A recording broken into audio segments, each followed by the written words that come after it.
Amina Zidani, boxeuse professionnelle. Je suis aujourd'hui 5 fois championne de France et vice-championne du monde universitaire. Je suis arrivée à la boxe un peu par hasard. À ce moment-là, j'avais 18 ans. Je vivais une période un peu difficile. À l'école, je ne savais pas quoi faire. J'étais un peu en échec scolaire. J'avais fait une année blanche. Et je me disais que c'était pas possible de rester comme ça. Je tombe sur des vidéos de Leila Ali, qui est la fille de Mohamed Ali. Et ça a été le coup de foudre parce que déjà, dans un premier temps, elle était très belle, elle était très charismatique sur le ring. Et puis en essayant la boxe anglaise, bah là, ça a été la cerise sur le gâteau parce que j'ai tout de suite accroché. Moi, ce que j'aime dans la boxe, c'est que c'est un peu un jeu d'échecs. C'est de toucher sans se faire toucher, c'est de provoquer l'adversaire pour le faire déclencher, le contrer derrière. C'est vraiment tout cet aspect fin, quoi.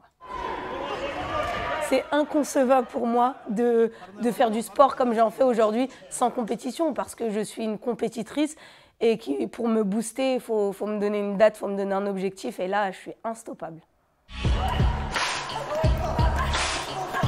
Tous les matins, je sors de chez moi à 9 h et je rentre à 22 h 30.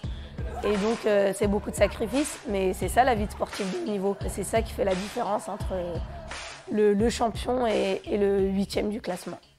Amina Zidani!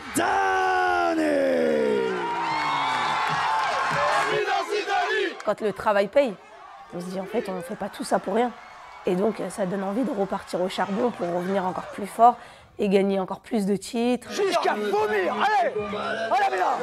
Ça marche que comme ça avec moi. Il faut qu'il y ait un coach qui crie, qui me pousse dans la fatigue et avec ça, je déplace des montagnes. Allez, sois actif, voilà. La droite, plus haut, la droite. Enchaîne, 4 coups, 5 coups. C'est un dictateur. Tu doubles les uppercuts, à gauche, à droite. Je le déteste pendant mes entraînements, mais qu'est-ce que je l'aime quand je gagne.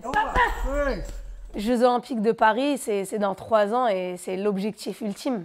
Je pense que ça sera le Graal.